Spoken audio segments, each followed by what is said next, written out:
guys, welcome to another video. Papakita ko lang yung mga namatay na mga laman ng fish pond. Yan po ay mga tilapia. Opo. Namatay sila dahil mainit na naman yung temperature dito sa amin. Mostly kasi namamatay yung mga isda kapag mainit, sobrang init.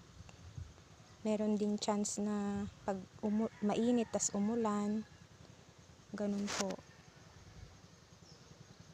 This past few days, sobrang init po dito. Simula nung bumagyo, bagyong Egay, last week ng July, wala nang ulan.